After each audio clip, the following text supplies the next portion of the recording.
Peut-être commencer, gardons nos habitudes par faire un petit point sur les chiffres du jour. Eh bien, après 2 jours de baisse consécutifs, le nombre de nouvelles hospitalisations, malheureusement, est reparti à la hausse. Chez nous, aujourd'hui, 434 patients atteints du coronavirus. Fin mars, pas grand monde sur les routes. On nous demande d'éviter les déplacements inutiles. À cause d'un pic de pollution? Non, à cause d'un virus. Le décès a lui aussi augmenté, plus 56 en 24 heures, ce qui porte le bilan total à 178 morts en Belgique à ce stade. Les panneaux publicitaires me demandent de rester chez moi. J'ai jamais vu un tel matraquage.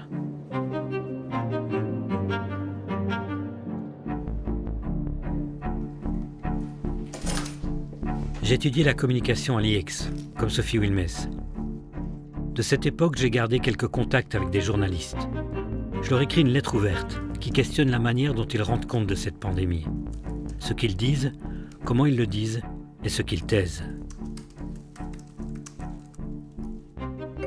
Le premier à réagir le fait avec ironie. Tout ça releverait donc d'un complot. Le mot est lâché. Un complot. Je crois pas, non. Ceci n'est pas un complot.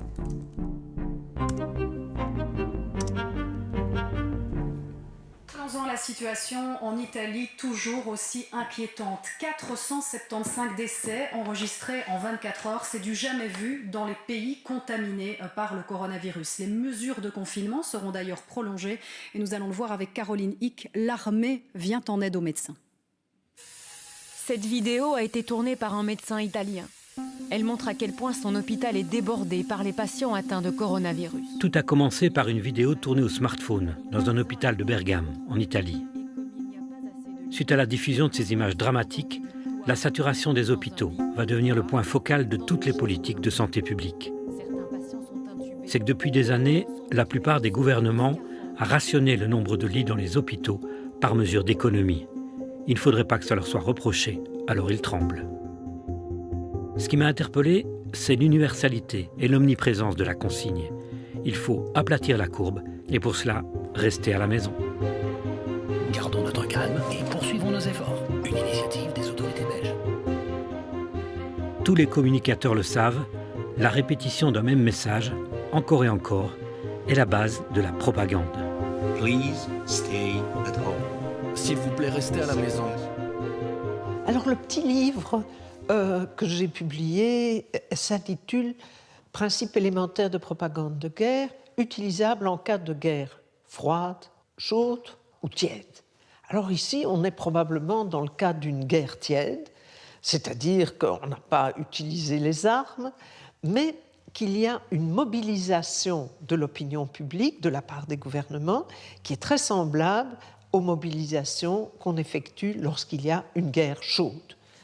Dans ce cas-là, il faut évidemment avoir l'unanimité derrière le gouvernement.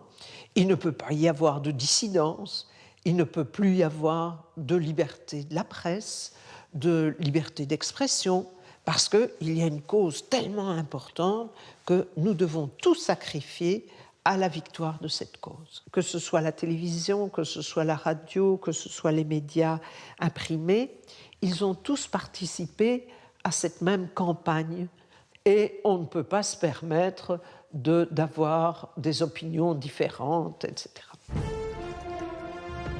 La télévision va jouer ici un rôle majeur. Par écran interposé, elle semble opérer une véritable hypnose collective en multipliant les messages anxiogènes.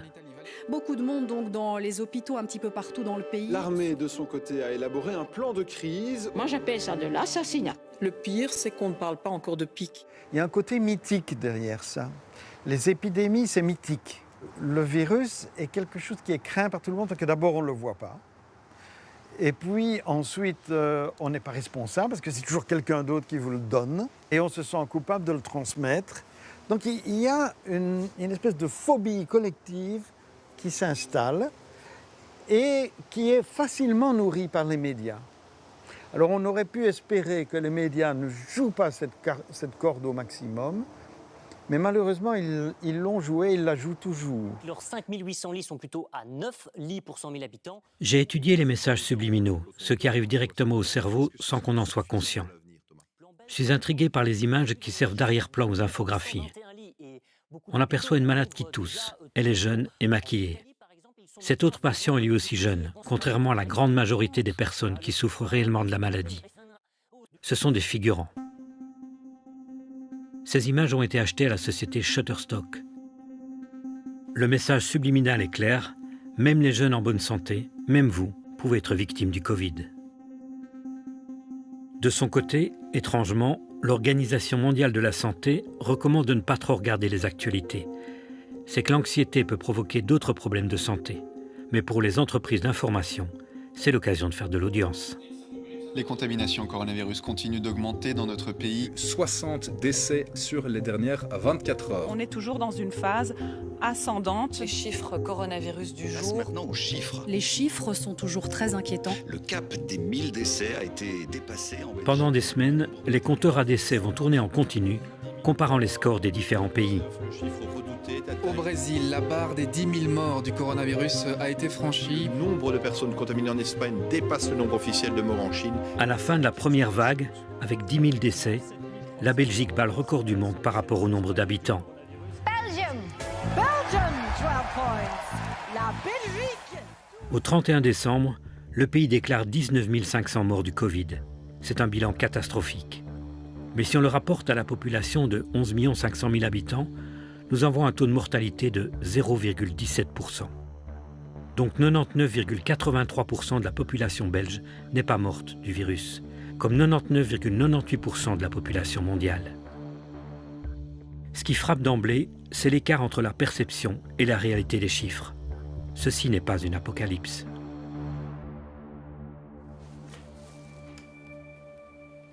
Le nombre de décès estampillés Covid-19 doit également être relativisé. Ils ont parfois été comptabilisés avec générosité. Aux États-Unis, par exemple, l'organisme officiel recommande de rapporter sur les certificats de décès toutes les personnes chez qui la maladie a causé, pourrait avoir causé ou a contribué à la mort. En Italie, des médecins estiment que seule une minorité des décès en Lombardie doit être imputée au seul Covid.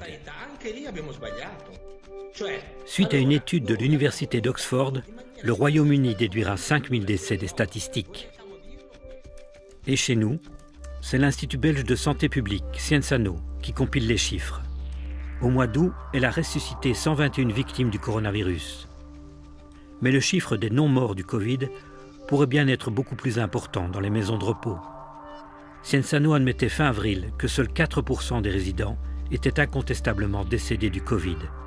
96% sont des cas possibles, ils n'ont pas été testés. Dans cette vidéo publiée par la DH, une caméra cachée enregistre une confirmation officieuse d'Elio Di Rupo, l'actuel président de la région wallonne. C'est par rapport au nombre de morts, mais c'est dû au fait que toutes les personnes qui ont été décédées, qui sont décédées dans les maisons de repos, on les a considérées comme des Covid. Ah ouais. Et vraisemblablement que ce n'est pas le cas. Donc le chiffre est assez élevé. Malgré cet aveu, les autorités et les médias continuent d'annoncer qu'en 2020, plus de 19 500 Belges sont décédés du Covid, dont 8 400 en maison de repos. Depuis le temps que je patiente dans cette chambre noire. Même si ce nombre était réduit de moitié, il resterait dramatique. La manière dont ces personnes sont parties, sans adieu, est une tragédie qui continuera à nous hanter. Est-ce que ce monde est sérieux?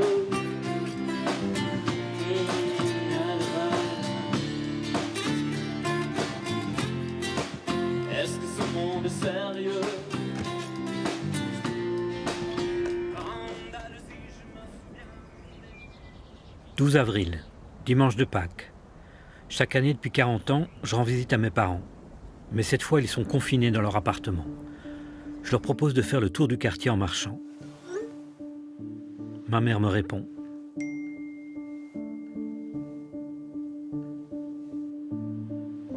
Un civique, ça fait longtemps que j'avais plus entendu ça.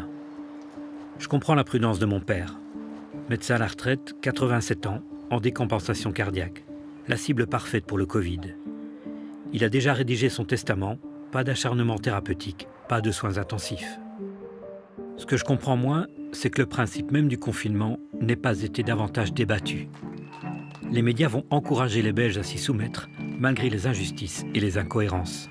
On en profite pour passer du temps avec les enfants. Je cuisine et parfois je ne fais rien du tout. Quel privilège! Fin mai, je serai amené à réaliser une vidéo qui questionne les bénéfices du confinement. Les dégâts du lockdown vont devenir plus importants que les bénéfices. 5 milliards qui sont évanouis du fait du coût économique du confinement. Je ne suis pas à l'origine de cette initiative. L'idée vient de Mélanie Dechamps, chef de service adjoint aux cliniques universitaires Saint-Luc. Quand j'essaie de mettre dans la balance le nombre de vies qu'on a peut-être sauvées avec le nombre de vies qu'on a probablement gâchées, ça me fait un petit peu peur. Elle invite 6 autres personnalités à s'exprimer dans le même sens. Les professionnels de plusieurs disciplines commencent à considérer que le confinement a trop duré et trop coûté. On ne comprend pas pourquoi on n'a pas déconfiné très rapidement dans la population jeune, dont on sait qu'elle n'est pas à risque de décès important. On est incapable d'estimer correctement le nombre de vies qu'on a épargnées, et on verra surtout le nombre de vies qu'on va perdre avec ce confinement. Quand j'essaie de mettre dans la balance, la vidéo sera vue 300 000 fois. Le docteur Dechamps contactera la presse, mais aucun média ne donnera suite. Ce n'est que 3 mois plus tard, fin août, que les voix dissonantes seront entendues. C'est suite à la publication d'une lettre ouverte parue dans Le Soir et La Libre, Belgium Beyond Covid. Cette fameuse carte blanche dit ceci: la légitimité des experts actuellement aux commandes doit être remise en question. C'est grave.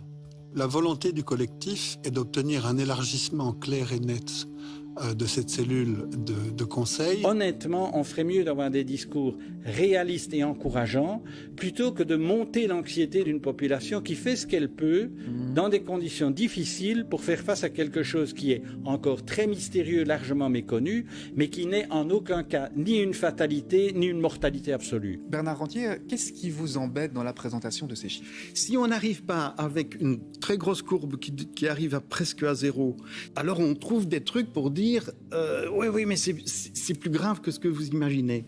Je suis rassuré, la presse s'ouvre enfin au pluralisme des opinions. Donc nous ne savons pas du tout ce qui va se passer.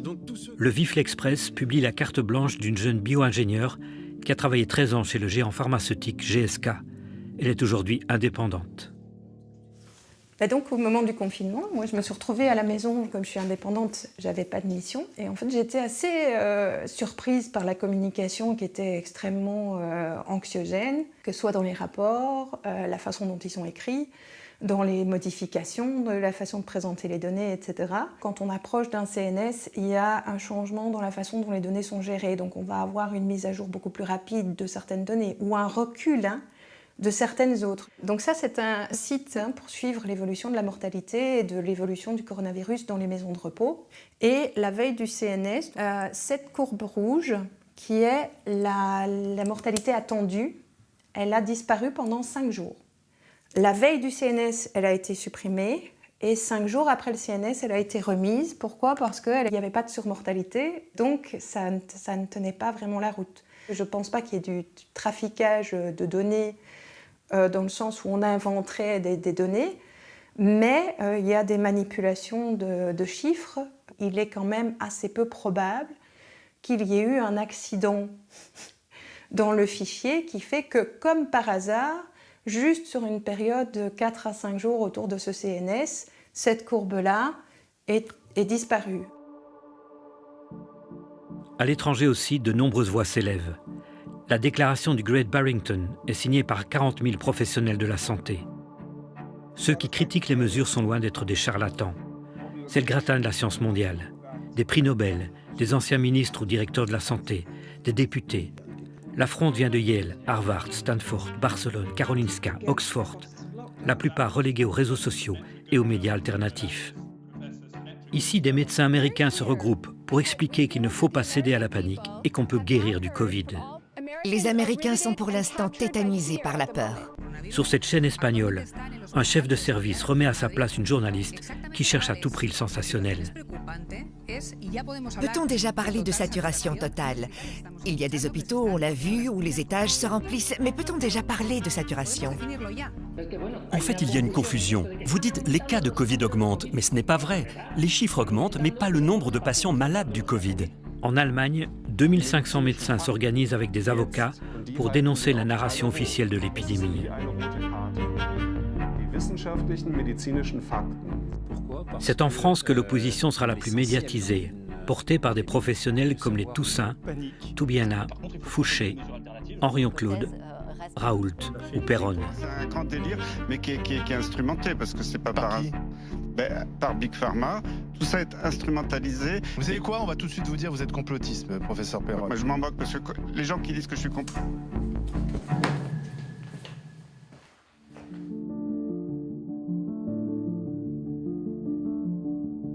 24 avril. Comme des milliers de mes compatriotes, je suis devant ma télé pour assister à la conférence de presse de la Première ministre. J'imagine qu'il y a des questions. Alexandre Penas de Kairos-Presse.be. Par rapport aux décisions que vous prenez maintenant, quelle légitimité démocratique y a-t-il à prendre ce genre de décisions quand la plupart des membres font partie des multinationales et de la finance? Je ne vois pas vraiment... Le journaliste Alexandre Penas, éditeur du média Kairos, questionne la Première ministre sur d'éventuels conflits d'intérêts au sein du groupe des experts qui la conseille. Sophie Wilmès estime que la question est biaisée politiquement et recadre le journaliste. Et je peux vous garantir que ce n'est pas la société pour laquelle vous travaillez qui définit l'homme ou la femme que vous êtes. Le lendemain, le site RTL Info titre « Un journaliste avance une théorie du complot ». Ainsi donc, poser une question somme toute basique, faites-vous un complotiste? Mais pourquoi ces questions ne sont pas débattues démocratiquement? Merci. J'ai rencontré à Louvain-la-Neuve une anthropologue spécialiste des théories du complot, Jacinthe Mazzochetti.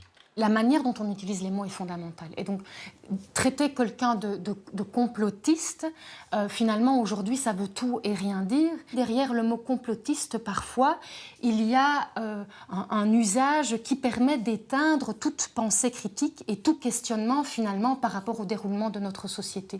Donc, c'est aujourd'hui devenu une insulte facile, aussi, qui permet de faire taire et d'empêcher de poser les questions qui dérangent.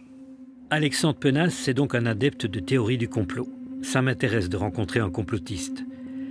À vrai dire, j'espère un rendez-vous dans une cave sombre, des lunettes noires, des ordinateurs plongés dans la pénombre.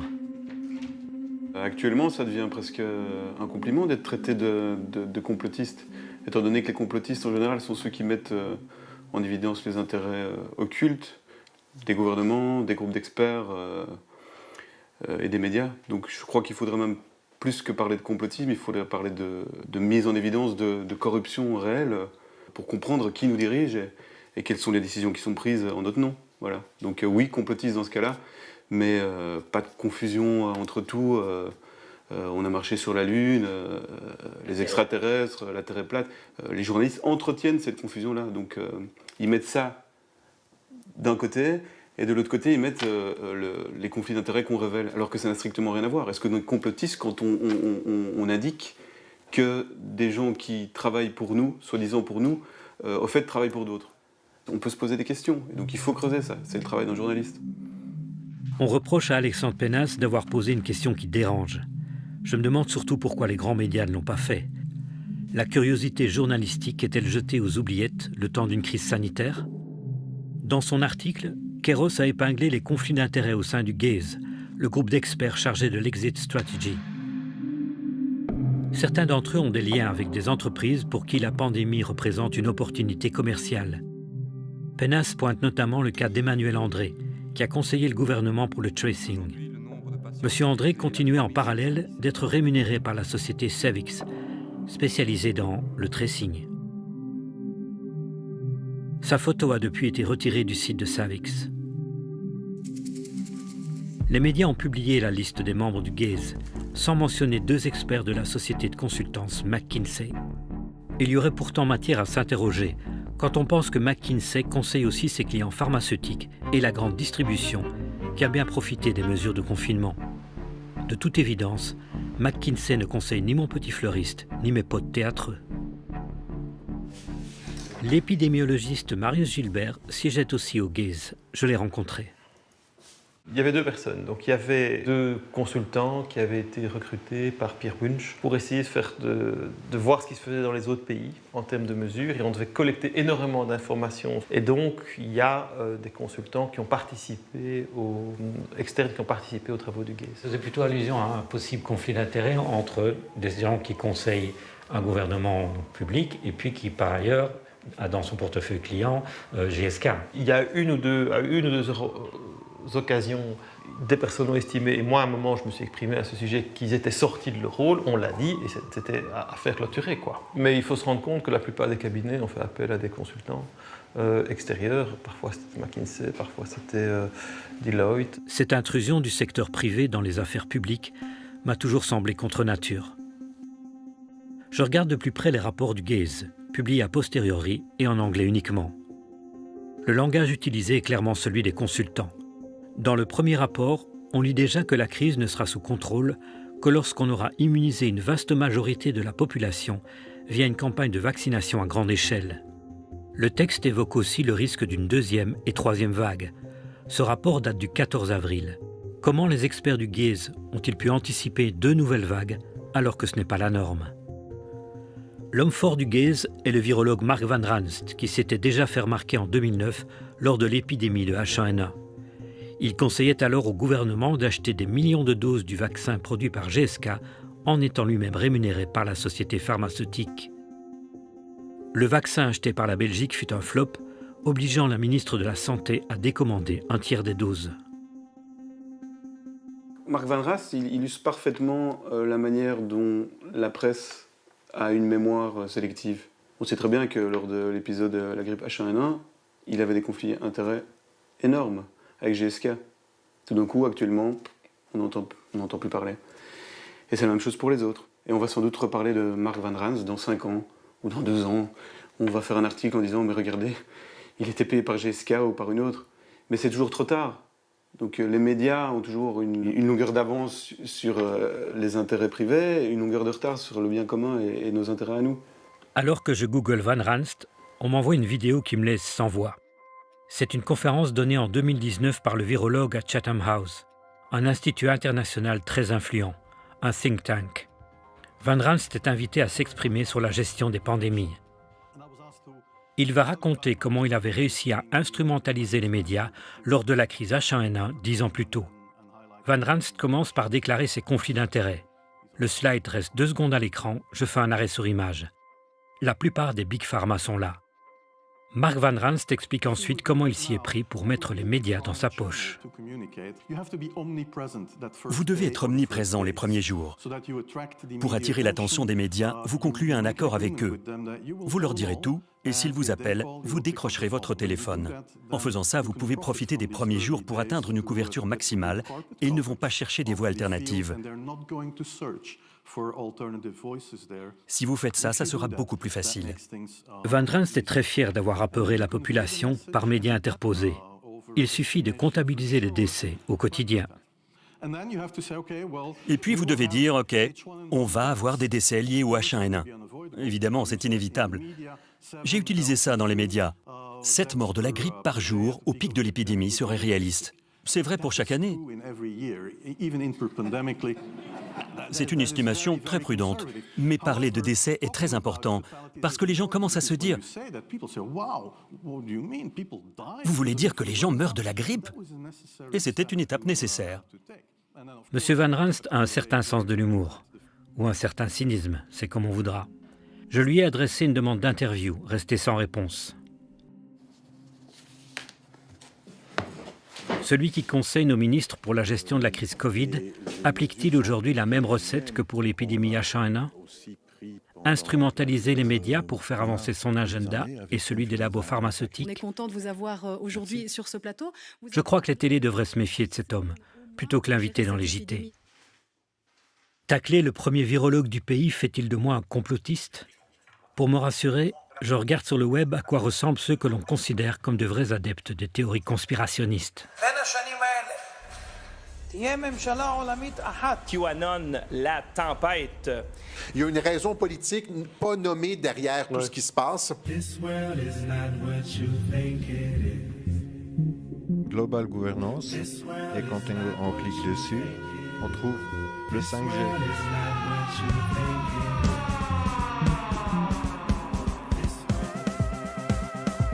Le vaccin et les nanoparticules sont donc injectés simultanément dans votre corps. Dès cet instant, votre téléphone portable vous localise aussitôt. Et je vous souhaite bonne chance à tous.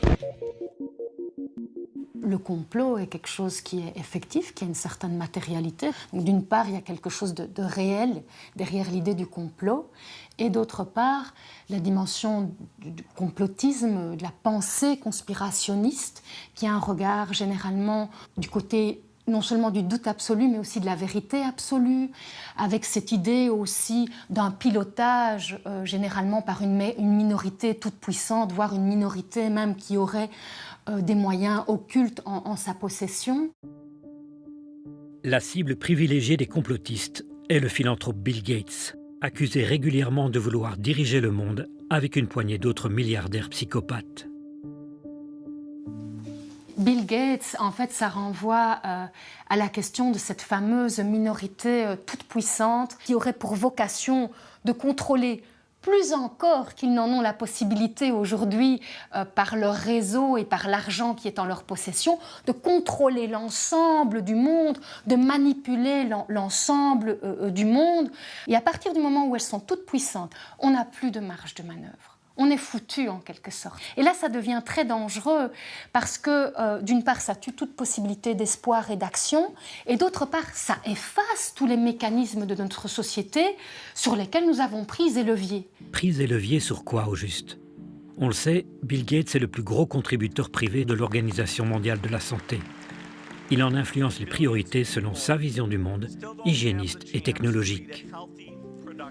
Je regarde dans le dictionnaire la définition du mot complot. Projet concerté secrètement contre la vie, contre une institution. Ceci n'est donc pas un complot, puisque Gates ne fait rien secrètement. La Fondation Gates a le mérite d'être transparente. Sur son site, on trouve tous les bénéficiaires de ses largesses. Par exemple ici, en mars 2020, au moment où la pandémie débute chez nous, 700 000 € pour le laboratoire de la KU Leuven, celui de Mark Van Ranst. Un beau cadeau pour celui qui influence nos politiques de santé publique, menant tout droit à la vaccination de masse, chère à Bill Gates. Bill Gates sait aussi s'y prendre pour avoir bonne presse.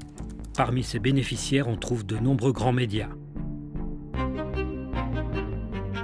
Par exemple ici, le journal Le Monde, 2 millions de dollars en 2019. On ne s'étonnera plus que le quotidien prenne systématiquement la défense de Bill Gates. L'AFP est également un grand défenseur de Bill Gates. Rien d'étonnant, la fondation Bill et Melinda Gates est un gros client d'AFP Services, la branche corporate de l'agence de presse française. Les médias belges relaient volontiers les dépêches de l'AFP qui défendent Gates contre les rumeurs. Plutôt que passer leur temps à faire la chasse aux complotistes, les journalistes ne devraient-ils pas dénoncer la prédation du secteur privé sur la santé publique ? Difficile évidemment quand on est soi-même dans les griffes des lobbies.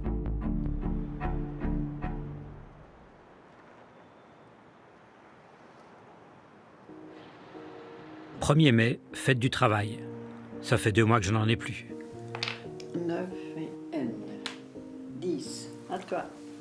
Je rends visite à mes parents. Ils jouent au Scrabble. Je vais mettre K. 3, 4, 5 x 2, 10. Un cas, c'est une manifestation d'une maladie chez quelqu'un.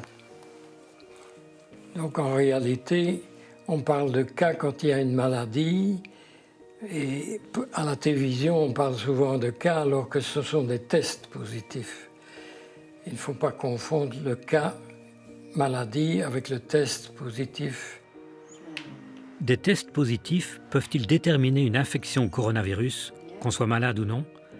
La principale technique utilisée partout dans le monde est le test PCR.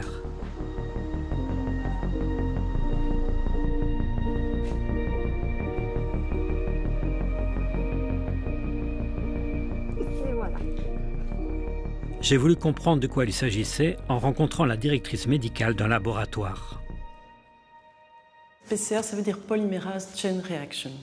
Alors derrière en fait cet acronyme, il y a ce qu'on appelle nous une technique d'amplification. Donc ce qu'on va faire, c'est qu'on va aller sélectionner une cible. En fait, cette cible, c'est une partie du matériel génétique du virus, et on va aller l'amplifier de façon exponentielle grâce à cette fameuse technique de PCR. Donc après un certain nombre de cycles, on peut obtenir jusqu'à 1 million, voire plus, de copies de ce qu'on cherchait au départ. La trace laissée par le virus est en fait amplifiée à chaque cycle. Il faut imaginer une photocopieuse qui agrandirait 2 fois l'image à chaque passage. Après 40 cycles, le signal est amplifié 1,5 million de fois. Le 40 cycles, qui est utilisé dans beaucoup de laboratoires, est probablement le meilleur compromis. Si on s'arrête à 20, on va certainement rater quand même toute une série de patients porteurs. Trop de cycles, ça n'a pas d'intérêt parce que vous n'allez de toute façon, au-delà de 40, plus rien détecter de plus. Plusieurs scientifiques ont émis des réserves sur l'intérêt des tests à cette échelle. Alors, je ne suis pas un homme de laboratoire, je reviens sur cette précaution oratoire-là. Pour moi, le chiffre de 40 est trop élevé. Le chiffre de 40 est trop élevé et va vous donner, peut-être dans certains cas, des faux positifs, et surtout vous détectez des séquelles virales des semaines après, alors que là, on est pratiquement certain qu'on n'a pas de contamination. On trouve du vrai virus, mais parfois du cadavre de virus, on est bien d'accord. Hein. Le labo que j'ai interviewé, donc il monte à 40 c'est cycles. de trop, hein, c'est beaucoup. Hein. Pardon ? C'est beaucoup à 40, c'est énorme. Plus tard, je lis sur le site officiel de l'OMS que les tests PCR peuvent produire de nombreux résultats erronés lorsque le taux de positivité décroît, ce qui est le cas en fin de phase épidémique. Le testing de masse devient alors peu fiable.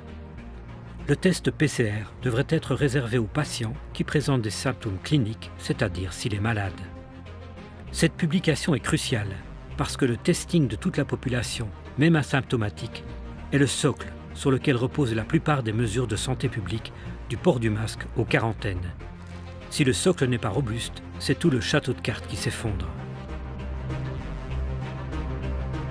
Les médias ont évoqué ce problème, sans pour autant renoncer au décompte quotidien des nouveaux cas qui continuent d'alimenter les gros titres. 298 nouveaux cas détectés en 24 heures. Passé à 636 cas, un nombre qui ne cesse d'augmenter. 15 850 nouveaux cas par jour. L'annonce quotidienne du nombre de nouvelles contaminations par les autorités, reprise par les médias, constitue au minimum un glissement sémantique et au pire un mensonge d'État.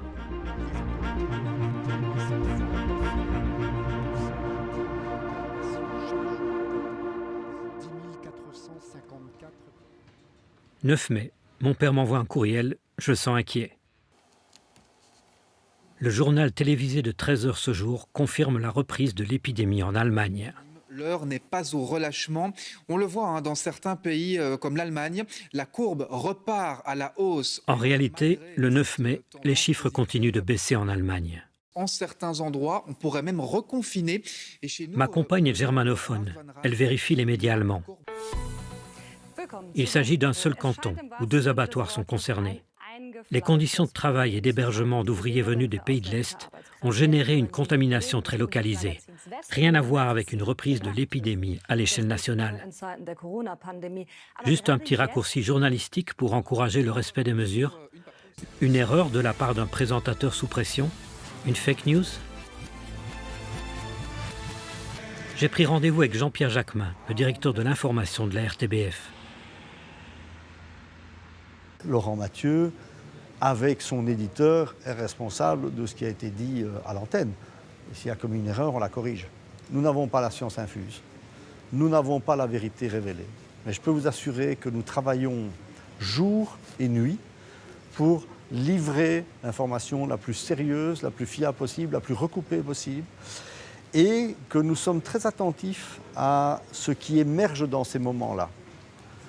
Maintenant, vous dites courant, mais il y a les médias mainstream et il y a les médias alternatifs. Je pense que la vérité n'est pas dans les médias mainstream et la vérité n'est pas dans les médias alternatifs. La vérité, elle est dans les deux. Il y a des fake news dans l'information officielle, énormément. Or, ne sont taxés de fake news que ce qui ne correspond pas à l'information officielle. Et donc, c'est une manière de se débarrasser des contestataires, je dirais. Et il faut se demander chaque fois où sont les fake news, puisque la réalité a tellement changé de semaine en semaine. La pandémie n'est évidemment pas une fake news. Je ne nie pas le virus, la souffrance des patients, l'angoisse de leurs proches, le dévouement du personnel soignant. Un de mes meilleurs amis est resté une semaine aux soins intensifs et j'ai eu peur pour lui. Mais toute cette détresse ne doit pas faire oublier les manipulations, les opportunismes, le business. 24 juillet. J'assiste à une conférence de presse organisée par Cienzano. Ce jour-là, il y a peu de journalistes dans la salle. Le pic de l'épidémie est passé. Le public commence à se lasser des informations liées au coronavirus. Goedemorgen, bonjour à tous. Je dois malheureusement vous faire part d'une triste nouvelle aujourd'hui. Un enfant de 3 ans est décédé des suites d'une infection au Covid-19. En espérant que cette triste nouvelle nous serve de prise de conscience. Quelques minutes plus tard, l'info est relayée par les médias. Les gros titres sont sans nuance. J'ai rencontré le papa de cet enfant sur son lieu de travail. Quand j'ai vu les médias dire que l'enfant était décédé du Covid, je n'ai pas accepté. C'est le Covid qui l'a accompagné, mais à la base, elle était déjà atteinte d'une maladie neuromusculaire. Elle avait déjà des problèmes de respiration et tout ce qui s'ensuit. Et le Covid est venu accompagner. Et je n'étais pas d'accord parce que les médias ont dit que c'est Covid. C'est pour effrayer toute une population. Si je n'étais pas le papa de cet enfant, que j'aurais entendu ça dans les médias, j'aurais été effrayé. Effectivement, vous entendez un enfant de 3 ans et demi qui décède du coronavirus, c'est vrai que ça fait peur. Mais quand vous savez ce qui s'est passé auparavant, l'état de l'enfant, c'est pas logique qu'on vous mette ça dans les médias comme ça. Avant le Covid, elle a eu une thrombose pour un enfant de 3 ans et demi. Comme je dis toujours, elle était faible, c'est vrai, mais elle nous a donné beaucoup de joie avec sa maladie. Et la perte pour nous, ça a été une très très grande perte. J'ai de plus en plus l'impression que toute cette communication a pour objectif de maintenir la peur. Je ne suis pas le seul à le penser. J'ai rencontré le docteur Pascal Sacré, intensiviste au Grand Hôpital de Charleroi. Il a suivi une formation universitaire sur les états de conscience et l'hypnose. Moi, je dirais, et là encore c'est le médecin qui parle, ces états de stress dans lesquels on maintient la population sont capables d'engendrer, encore une fois, source à l'appui, plus de problèmes de santé ou aggraver des problèmes de santé que le Covid. Le système immunitaire en particulier est très sensible à la peur. Et je dirais même que s'ajoute, et là c'est un autre élément qui m'a vraiment tétanisé et fait vraiment réaliser que là il se passe quelque chose, c'est que cette peur, on peut en reparler, est associée à une inhibition de l'action. Ça c'est un phénomène psychologique qui a été mis en évidence par Pavlov et Henri Laborie. Ils ont fait des expériences avec des rats, par exemple. On sait que quand on prend quelqu'un et qu'on le stresse, celui qui va s'en sortir, c'est celui qui sait agir sur ce stress. Donc soit passer dans une autre cage, soit même, si on met 2 rats, agresser l'autre rat. Tant qu'il sait faire quelque chose, il va s'en sortir et survivre. Si on empêche aux gens de faire quelque chose, et qu'est-ce qu'on a fait? On les a confinés, on leur a empêché d'agir par rapport à ça. Attendez. C'est une inhibition de l'action. Donc à cette peur s'associe la pire chose qu'on peut associer à la peur, c'est l'inhibition de l'action. Et ça, tous les psychologues, psychopathologues vont vous le dire. Quand quelqu'un a peur, il est capable d'accepter tout et n'importe quoi.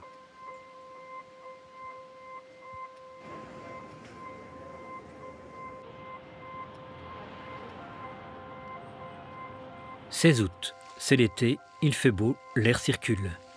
Le virus aussi, nous dit-on. Pour s'en protéger et protéger les autres, le port du masque est recommandé, même en extérieur. En mars, en pleine épidémie, le porte-parole Emmanuel André affirmait que le masque n'était pas nécessaire. En juin, alors que les contaminations faiblissent, il le juge d'une nécessité absolue. Ces contradictions donnent des arguments à celles et ceux qui considèrent que le masque porte atteinte aux libertés individuelles. Ils organisent les premières manifestations hostiles aux mesures gouvernementales.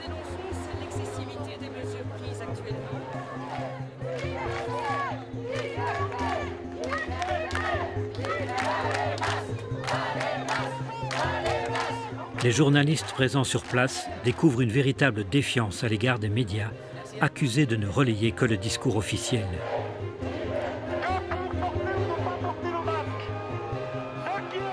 Pour Radio France Internationale, la manifestation belge était un rassemblement de complotistes. Le 29 août, une manifestation d'une autre ampleur se tient à Berlin. Les organisateurs estiment qu'ils sont plus d'1 million. L'événement culmine avec le discours de Robert Kennedy Jr. Cette grande figure des anti-vaccins, en bon démagogue, reprendra la phrase historique de son oncle John Fitzgerald Kennedy. Qui sont exactement ces manifestants anti-masques? Au vu des images, on a l'impression qu'il y a des profils vraiment très différents. Des anti-vaccins, des skinheads, des chrétiens évangélistes, et on peut voir flotter les uns à côté des autres des drapeaux aux couleurs de l'arc-en-ciel, des drapeaux noirs, rouges et blancs. En Belgique, aucun JT ne mentionnera Kennedy, un nom qui fait pourtant de l'audimat. J'ai demandé au correspondant de la RTBF pourquoi il avait passé sous silence sa présence. Réponse: Kennedy est venu à Berlin pour lancer son ONG anti-vaccin. D'un point de vue déontologique, je n'ai pas à relayer une campagne promotionnelle. Pas de publicité pour les anti-vaccins, soit, mais de là à faire du placement produit en plein JT. Le groupe pharmaceutique AstraZeneca reprend ses essais cliniques au Royaume-Uni et au Brésil. On vous parlait hier du géant américain Pfizer qui annonce que son futur vaccin, toujours en test, est efficace à 90%. La production est lancée. À l'intérieur de ces bâtiments, ils viennent peut-être de trouver la formule miracle pour combattre le coronavirus. La découverte d'un vaccin est l'une... Sophie Meulemans a fondé en 2009 le collectif Initiative citoyenne au sortir de l'épidémie H1N1. À cette époque, elle était encore interviewée pour défendre l'idée d'une liberté vaccinale. Nous, on est avant tout pour le respect de la liberté vaccinale et le droit au pluralisme thérapeutique. Donc ça veut dire le droit de se soigner autrement que par le tout chimique, le tout pharmaceutique. En 2009-2010, il y a eu une série de conférences de presse qu'on a données, une série de reportages au JT.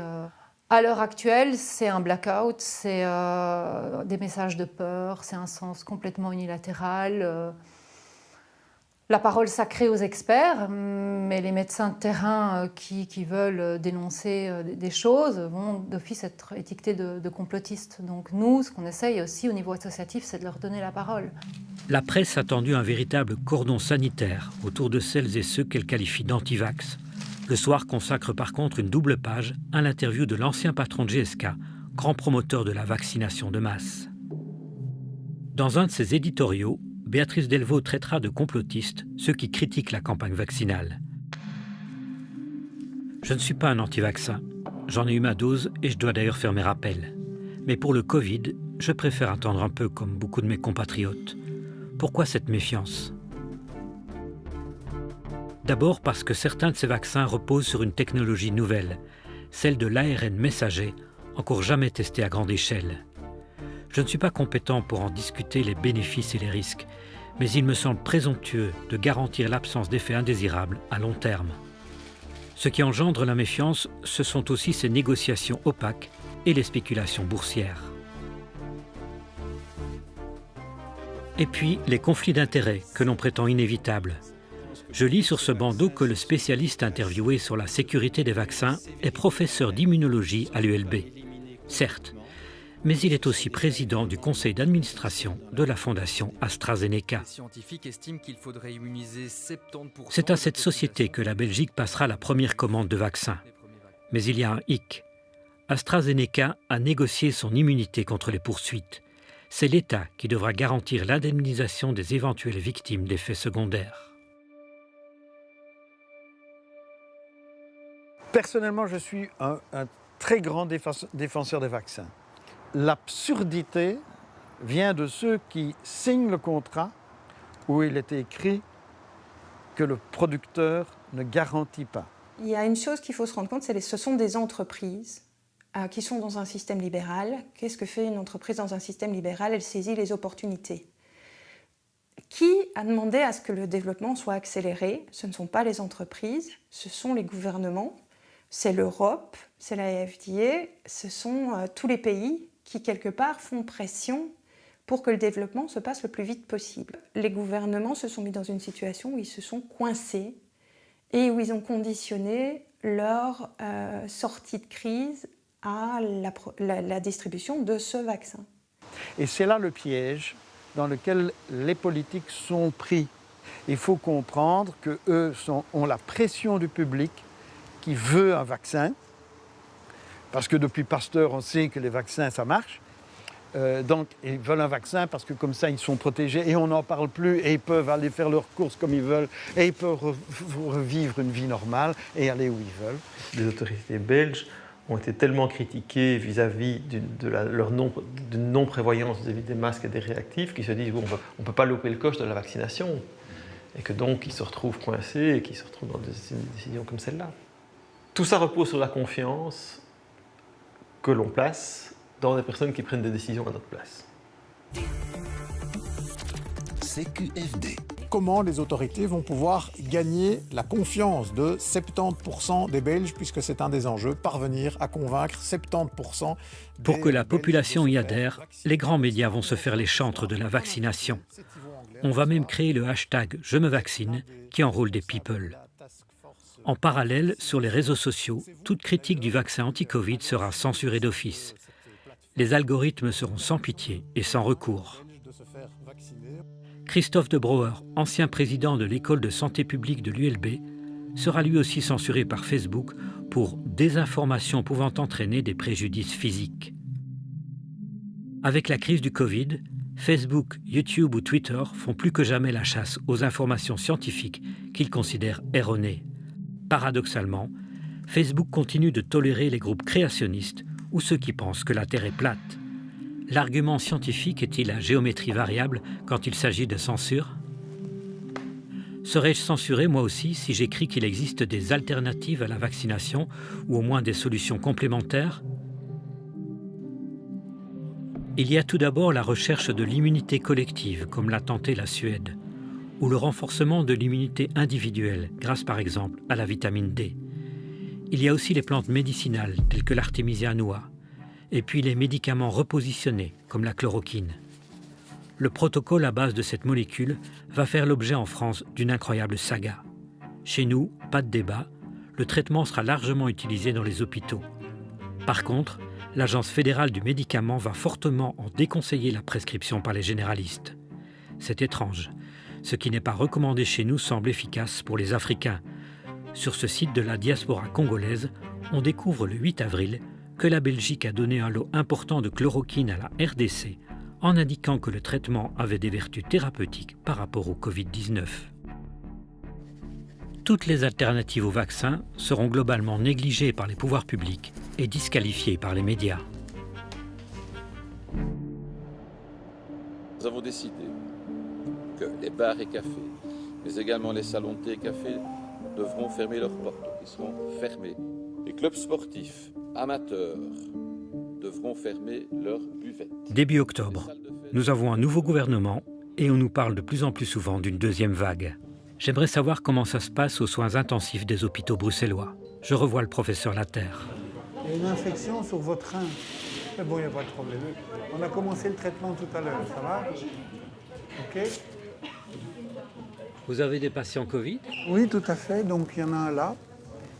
Et il y en a deux autres au fond de l'unité. On est loin de la saturation. Ah oui, complètement. Je veux dire, si on se remet dans le contexte du mois de mars-avril, l'ensemble de la structure ici, les 14 lits, n'étaient occupés que par des patients Covid. On a eu jusqu'à 27-28 patients en même temps. En fait, il n'y a jamais eu de saturation complète des hôpitaux, en particulier quand on regarde le domaine des soins intensifs, à l'opposé de ce qu'on a pu rencontrer dans le nord de l'Italie. Grâce au confinement?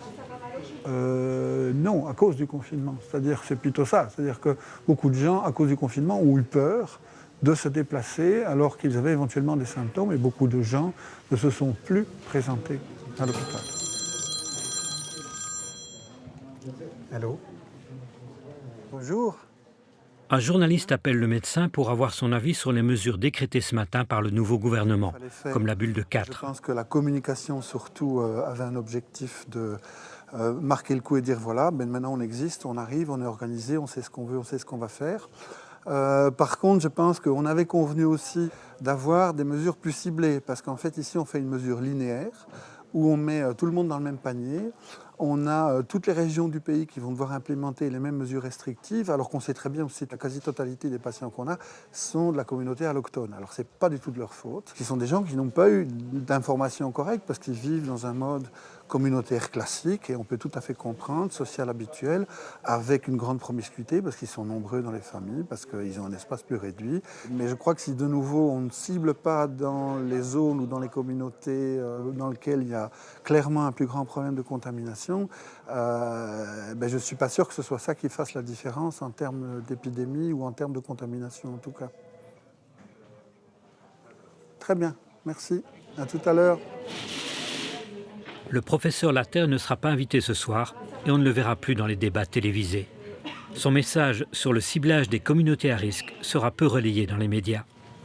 Des soirées entre jeunes, des soirées à l'abri des regards et un virus qui peut circuler allègrement. Depuis la rentrée, les autorités et les médias vont désigner les jeunes ou les voyageurs comme responsables de la hausse du nombre de cas positifs, comme s'ils étaient le cœur du problème.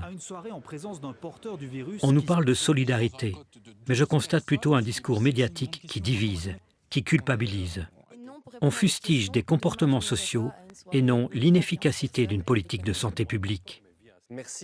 La presse s'en prendra aussi à ceux qui, en été, ont tenté de relativiser la gravité de la pandémie.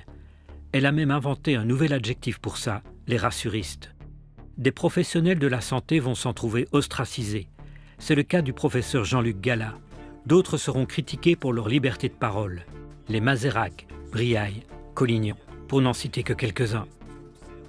Le journaliste Bertrand Haine ira jusqu'à les traiter de marchands de déni. Bulle sociale de 5 qui, soi-disant, n'avait plus de légitimité, sous la pression grandissante d'experts francophones ou flamands. S'il faut pointer quelqu'un ou quelque chose du doigt aujourd'hui, eh bien c'est ces marchands de crédulité et de déni qui nous disaient il y a encore 3 semaines que tout allait bien. Voilà une bonne base. Il y a quelque chose quand même qui me surprend vraiment dans l'évolution du positionnement des médias au cours de cette épidémie.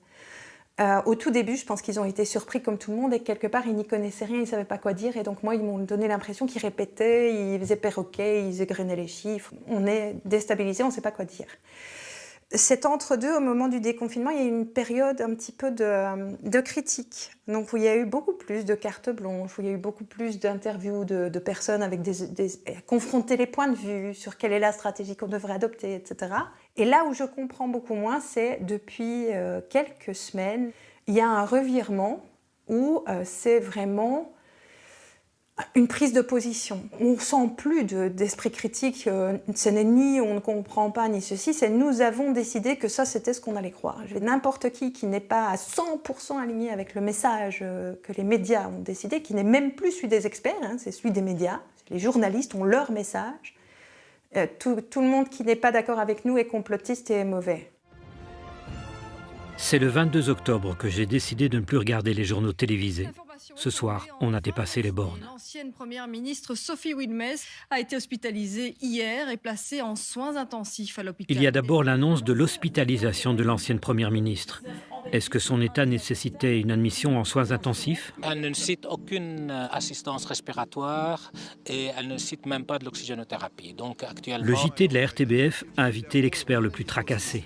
Marius Gilbert, selon vous, est-ce qu'il faut un reconfinement généralisé? Ça va être très difficilement incontournable. Et on finit par bien se connaître, je vous sens quand même très inquiet ce soir. Mais je suis très inquiet, je ne suis pas le seul. Le même soir, sur la chaîne privée, sur base d'un début de courbe exponentielle, on extrapole un nombre de malades vertigineux. En noir, son évolution si aucune mesure n'avait été prise la semaine dernière. Et en rouge, voici à quoi s'attendre jusqu'en mars grâce aux mesures prises. Moitié moins d'hospitalisation. Voici la projection de ce qui se serait passé si on n'avait pas pris des mesures la semaine passée. Ok, ça reste à démontrer. Et voici ce à quoi on peut s'attendre dans le futur, jusque fin mars grâce aux mesures qu'on a prises ici. Et là déjà, je commence à avoir des choses qui tiquent. Les mesures, c'est jusqu'au 13 décembre. Comment est-ce qu'ils peuvent modéliser l'effet des mesures jusque fin mars? Et surtout, on devrait avoir sur le graphique, non pas une courbe, mais un spectre. Plus on est loin, moins on est sûr, donc on est de plus en plus écarté. Mais ça, c'est juste des modèles mathématiques foirés. Voilà. Et donc, reconfinement généralisé? Mais je pense qu'on n'a pas le choix. Et puis vient l'inévitable sujet tourné dans un hôpital au bord de la saturation. On ne peut être plus inquiet par rapport à ce qui est en train d'arriver. Le chef des urgences se gardera bien de rappeler que chaque année, en fin d'automne, les hôpitaux sont débordés par différentes pathologies respiratoires. J'ai d'ailleurs retrouvé cette affiche du CHU de Liège. Elle date de 2019. Depuis toujours, c'est une période difficile. Automne, hiver. On a une saturation des lits depuis toujours, en fait, en soins intensifs. Je ne me mets en porte-à-faux de la plupart des dires officiels, journalistiques, tant qu'ils ne parleront pas, parce qu'ils peuvent le faire à partir de maintenant, s'ils le veulent finalement, mais tant qu'ils ne parleront pas des autres éléments qui, pour moi, sont même les plus importants. C'est-à-dire le manque de moyens, le manque de valorisation, le manque d'effectifs, revoir le financement des soins intensifs, voilà, des choses comme ça. Pour avoir dit ce qu'il pensait sur les réseaux sociaux, Pascal Sacré est licencié du Grand Hôpital de Charleroi pour faute grave. On lui reproche ses opinions, non seulement sur la gestion de la crise, mais aussi sur d'autres sujets polémiques, pour lesquels certains le taxeraient volontiers de complotiste. Le licenciement sec du docteur Sacré est une preuve de plus que le discours dominant ne tolère aucune voix dissidente, même les plus dévouées. Quelque chose qui m'a énormément choqué, c'est de voir que, pour cette raison-là, il pouvait renvoyer un réanimateur en cette période de crise Covid, je le rappelle, dont je n'ai jamais contesté l'existence, au contraire. J'ai été confronté en première ligne. J'ai dû partir alors qu'ils avaient besoin de moi. Les hôpitaux liégeois. Je reviens à ces JT du 22 octobre. On y fera 4 allusions différentes à la Lombardie. Alors, certains experts comparent ce qu'il se passe en ce moment en province de Liège à la Lombardie en Italie lors de la première vague. Est-ce que cette comparaison entre la Wallonie et la Lombardie tient-elle vraiment la route? Avec des drames à vivre tels que l'on avait vu sur la première vague en Italie du Nord. Tout ça tombe à point nommé.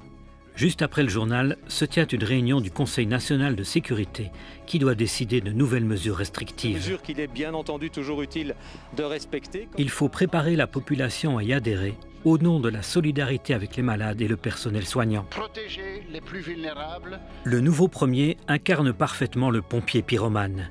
Il parle d'incendie dans les médias, qui en retour le présente comme le capitaine des pompiers, seul capable d'éteindre le brasier. Je n'en peux plus de cette communication, de cette fabrique du consentement qui tourne à plein régime. Les derniers chiffres de l'évolution de l'épidémie. On me reprochera de me focaliser sur les gros titres des JT et les unes des quotidiens. C'est vrai, parce que ce sont les gros titres que l'on s'envoie d'un clic et qui créent la panique. J'admets que certains journalistes ont analysé et investigué, mais très peu se sont aventurés à questionner le discours dominant, à douter. Le Soir a interviewé Geert Molenbergs, un biostatisticien qui conseille notre ministre de la Santé. Il suggère qu'au-dessus de la barre des 50 contaminations par jour, il n'y ait pas de retour à la normale. Le seuil épidémique pour la grippe est d'environ 150 cas malades par jour. L'expert propose de fixer le seuil Covid-19 à 50 cas. Et même si on y parvenait, les grands événements resteront impossibles. Cela signifie la fin des stades bondés, des festivals, des carnavals. Le Soir s'est contenté de relayer la parole d'un expert sans relever l'énormité. Descendre sous la barre des 50 cas par jour, c'est la tyrannie du risque zéro.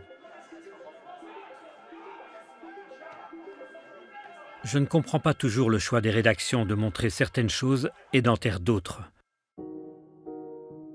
Pas un mot, par exemple, sur cette décision d'une cour d'appel au Portugal qui considère que les tests PCR ne sont pas assez fiables pour justifier une quarantaine. Pas de sujet JT sur les manifestations de cet été en Serbie ou au Danemark contre les mesures liberticides. Aucun écho pour ces parlementaires italiens qui protestent contre les mesures décrétées par leur Premier ministre. Nos médias ont-ils peur que ça fasse tache chez nous? Je suis en tout cas de plus en plus écœuré par le choix des titres. Les journaux publient parfois quelques critiques des décisions gouvernementales, mais la plupart du temps, c'est au travers d'opinions et de contributions externes. Début décembre, j'ai observé en temps réel dans l'Écho une censure qui ne dit pas son nom. Dans une carte blanche, 2 chercheurs formulent l'hypothèse que l'inflexion de la courbe des admissions est naturelle et ne doit rien aux mesures décidées par le gouvernement, à contre-courant du discours dominant. J'enregistre illico et j'ai bien fait. Elle est retirée après quelques heures. L'article réapparaîtra plus tard, contextualisé, pour reprendre les mots de la rédaction, qui tente ainsi de recoller avec la narration officielle. Ceci n'est plus une carte blanche. En me rendant sur le site du Soir, je constate que 6 mois après le décès de l'enfant de 3 ans, l'info n'a toujours pas été rectifiée, malgré l'insistance de son père. L'histoire retiendra donc qu'en Belgique, une enfant de 3 ans est morte du Covid. En ce moment, il n'y a qu'une solution. Et cette solution, c'est de limiter au maximum les contacts physiques entre nous. Aussi brièvement que possible, mais aussi longtemps qu'il ne le faudra. 2 novembre. Le gouvernement décide d'un 2e confinement partiel. Il va entraîner la fermeture de secteurs non essentiels sans que cette notion fasse l'objet d'aucun débat démocratique. Je reçois des messages qui prétendent qu'il y a autre chose derrière tout ça. La crise du Covid-19, qu'elle soit exagérée ou non, servirait surtout à masquer une crise beaucoup plus grave, plus systémique. Pour me faire une opinion, j'ai rencontré Georges Hugeux, un fin connaisseur de la finance internationale. Pendant 20 ans numéro 2 de la Bourse de New York, Hugeux est aujourd'hui professeur à la Columbia Law School. Bonjour. En 2018, j'ai annoncé un tsunami en 2020, simplement sur le plan de l'affaiblissement de la situation financière. Le coronavirus a été un révélateur de beaucoup de choses, et notamment du fait que nous avions complètement désinvesti en termes de lits d'hôpitaux, en termes de laboratoires, en termes d'infrastructures. Nous avons des États qui ont agi de manière irresponsable. Et depuis la crise de 2010, l'endettement des États a profondément augmenté. Mais on vient de remettre autant d'argent en 6 mois que ce que l'on avait mis pendant les 10 années précédentes. Mais comme nous avons commencé l'année 2020 dans une situation de fragilité de l'endettement, la situation avec laquelle nous terminons 2020 est très proche de catastrophique. Ce qui veut dire que la récession pourrait être plus profonde que ce qui est annoncé. Les défenseurs de l'ultralibéralisme vont-ils mettre la faillite du système sur le dos du Covid ? J'entends déjà les gouvernements se dédouaner de toute responsabilité en faisant du virus le bouc émissaire. On a décidé ce qu'il faut décider. J'entends déjà les médias entretenir la même confusion. Le choc économique causé par le Covid-19. Les sites officiels et les médias parlent du coût économique du coronavirus. C'est une erreur. C'est le confinement qui a coûté des milliards. Et le confinement est une décision politique.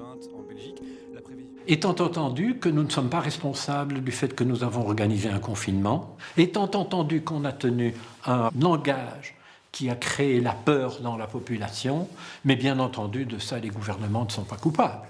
Et le fait qu'ils aient littéralement détruit l'économie n'est pas de leur responsabilité, ils n'ont fait que suivre les médecins. Ça, c'est une démission politique. Pour que ça marche, il y a un élément capital, c'est que la population puisse faire confiance à ses dirigeants. Faire confiance à qui ? Nos représentants au Parlement restent muets, comme sidérés. Ce sont les exécutifs qui mènent la danse, flanqués de consultants privés et de virologues qui murmurent à l'oreille des ministres. Comment faire confiance à une administration qui bafoue le secret médical ? Depuis plusieurs mois, nous devons communiquer les données de résultats de PCR à Cienzano et les données personnelles du patient. Votre nom, votre prénom, votre numéro de registre national et les autres données qui sont éventuellement en notre possession. En tout cas, de toute façon, l'adresse et si le numéro de téléphone est disponible. Et il est clair que nous n'étions pas du tout habitués, si je puis dire, à ça. Et en tant que médecin, ça pose quand même problème. Ça n'a pas été facile. Mais bon, il y a un cadre légal qui a été mis en place. Mais si je suis négatif, quel est l'intérêt de communiquer mes données ? Oui, on rentre dans les questions plus difficiles. Hein. Sur les données personnelles aussi, on a beaucoup concédé. Il a fallu des années pour que le Parlement européen ponde un règlement qui les protège, et seulement quelques semaines pour les foutre en l'air. Dois-je accepter d'être tracé ? Est-il normal de donner mon numéro de téléphone à un barman et mon adresse mail à la piscine? Faire confiance à une ministre des Affaires étrangères qui déconseille les voyages en Antarctique, qui place le Vietnam sur la liste rouge alors que le pays n'a enregistré que 35 morts pour 100 millions d'habitants? Mes amis se sont fait à l'idée que pour voyager, ils devront être vaccinés et le prouver. N'est-ce pas tout simplement une obligation vaccinale déguisée? Si on décide que le vaccin est obligatoire, je serai objecteur de conscience. La distanciation sociale et le télétravail empêchent désormais les échanges de points de vue. Pourquoi les autorités ont-elles fermé tous les endroits où l'on refait le monde? Les campus universitaires, les cantines, les bistrots? Le pouvoir craint-il la subversion du théâtre? Il se souvient sans doute que la Révolution belge a débuté à la sortie d'un opéra. Des médecins me l'ont dit, les mesures liberticides peinent à trouver une justification sanitaire. Elles ne seraient finalement que sécuritaires. Le mot couvre-feu retrouve subitement son sens littéral.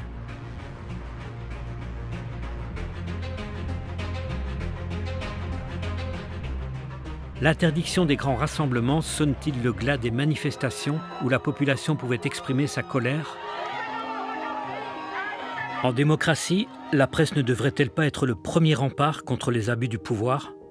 Dans cette crise, au contraire, elle semble accompagner le pouvoir, même dans ses délires.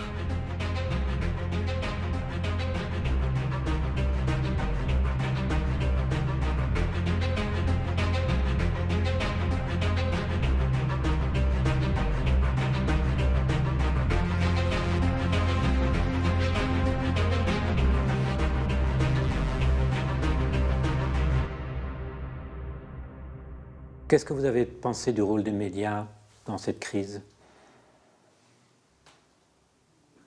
Depuis au moins 10 ans,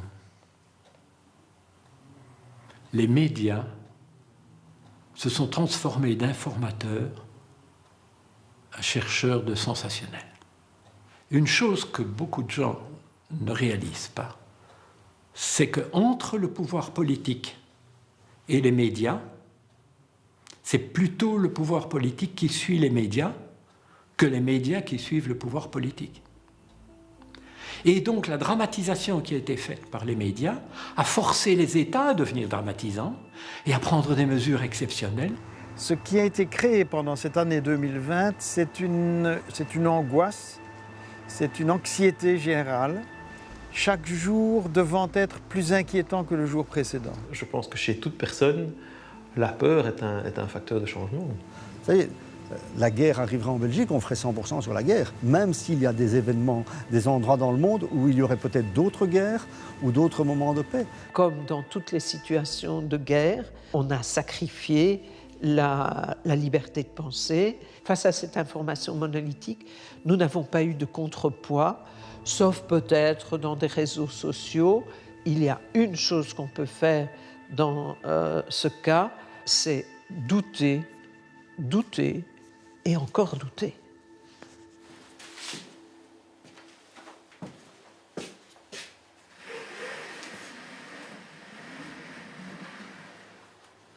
C'est Noël. Je ne verrai pas mes parents. Mon père continue d'être inquiet et civique. Ma famille se tient à distance, mes amis sont devenus des pixels. Est-ce que nous voulons d'une société sans risque, sécuritaire, contrôlante? Qui a voté pour ça? Pas moi en tout cas. Je n'ai toujours pas compris ce qui se passe, j'ai juste cherché à comprendre. Ceci n'est pas un complot, mais peut-être bien l'utilisation d'une crise sanitaire pour imposer un monde virtuel, technologique, hygiéniste. Une formidable opportunité pour ceux qui rêvent de pouvoir fort et de peuples sages. Mais qui partage ce rêve? Pas grand monde que je connaisse, et probablement très peu de journalistes. Alors j'espère un sursaut, de vrais débats démocratiques sur des choix de société, à l'abri des intérêts mercantiles. Je fais confiance au pouvoir de chacun et à l'intelligence collective.